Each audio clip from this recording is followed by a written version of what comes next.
Aloha class. This lesson is lesson 10.2 online on the week by week schedule. It's module 9.2 in the PowerPoint. Again, welcome to version 1.0, the beta test. And this is called Indonesian Music number 2, Gamelan and Beyond. And here we are once again making some references to the text that we're not using. But if you were to read this text on page 334 and 335, this is basically what it would tell you. That text would tell you about wayang kulit. And again, if we have Indonesian members of the class, I apologize for my pronunciation. It is a form of shadow puppetry that's pretty unique in that section of the world. And you'll see some things in a video coming up. But it uses gamelan orchestra as part of the musical accompaniment, kind of a pit orchestra, if you will, if you're familiar with that concept in musical theater and opera. And as a matter of fact, if you've seen the movie for Phantom of the Opera, you've seen the orchestra that's down in front of the stage. And this is the same idea, except sometimes it's off to the side, sometimes behind the screen, sometimes in front of the screen where the shadow puppetry is taking place. So that's what the text is talking about. Let's go ahead and take a look at a video so you can see what we're talking about here.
Alright, since that first video is pretty short, 2.5 minutes, let's look at another minute's worth of shadow puppetry.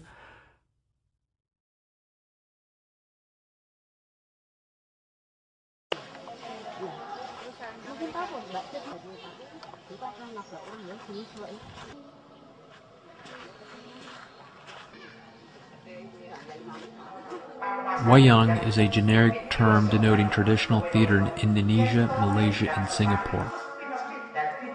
Wayang kulit, shadow puppets, are the best known of the Indonesian wayang. The Hindus introduced wayang to Indonesia in the 1st century AD and used it to spread Hinduism throughout the islands of Indonesia by telling stories from the Mahabharata and the Ramayana.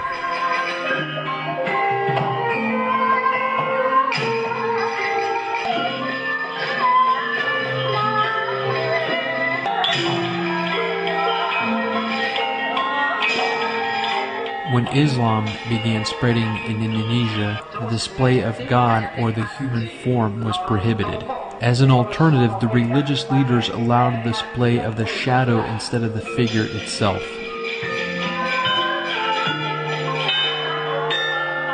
Performances of shadow puppet theater are accompanied by a gamelan orchestra.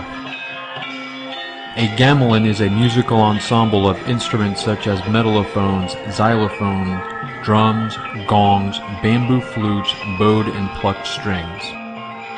The word gamelan comes from the Javanese word gamel, meaning to strike or hammer, and the Malay-Indonesian suffix an makes the root a collective noun.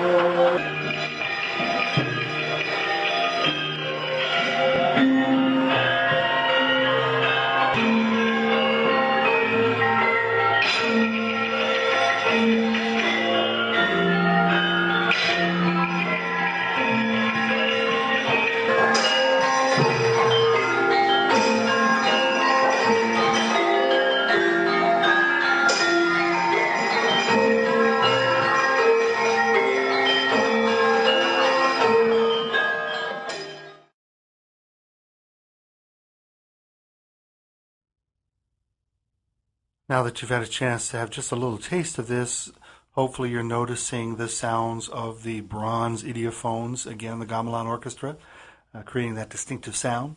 You're hearing also some other kinds of percussion that are kind of like sound effects for the fights and things like that. Very interesting genre, in my opinion. Now, we have another genre here with a very interesting history, the Kecak monkey dance from Bali. It's also known as the Ramayana monkey chant. It's based on the Hindu legend of Ramayana. And this particular genre, musical genre, and theatrical genre, if you will, was developed as a presentation for tourists in the 1930s. So it's a relatively new tradition, less than 100 years old. The Kecak chant forms the basis for the song The Oracle from the Super NES game Secret of Mana. So I asked the gamers if you recognize this particular snippet of music that's used in that game. I'm not a gamer myself, I don't know that game, but some of you might. Let's take a look at a video of the Kecak monkey dance.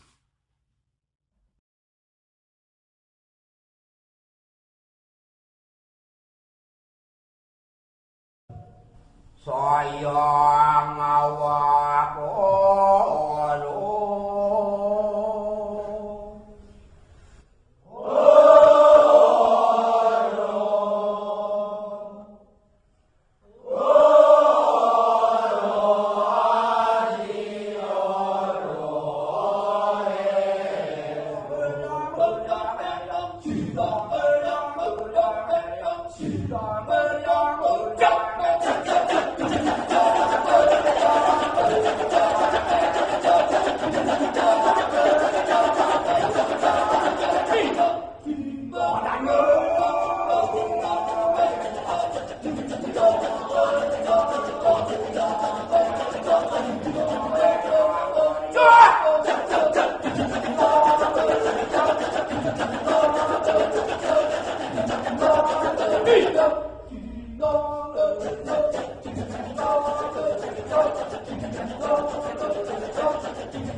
Okay, what you saw is a very typical way of presenting this, starting in the late afternoon and continuing into the darkness, into the evening. The fire becomes a special effect, if you will. You see some excerpts that show this rivalry between the two monkey brothers to be the supreme leader of the monkey group. You hear the chick, chick, chick, kind of imitating the sounds of monkeys chattering.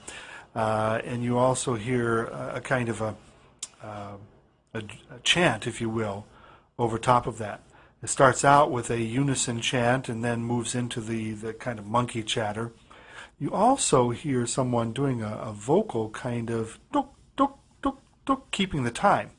We didn't talk about this in the last presentation, but in the gamelan orchestra there is one of the knobbed gongs, the bronze gongs, that is used for timekeeping, kind of like a bass drum in a marching band.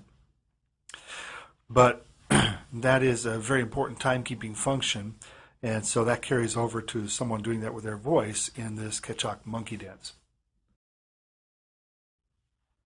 So kind of tying things together from the first lesson on Indonesia and this second follow-up lesson, we've seen lots of traditional styles from many centuries ago that are still continuing today, with the gamelan playing, the loud outdoor style, the soft indoor style.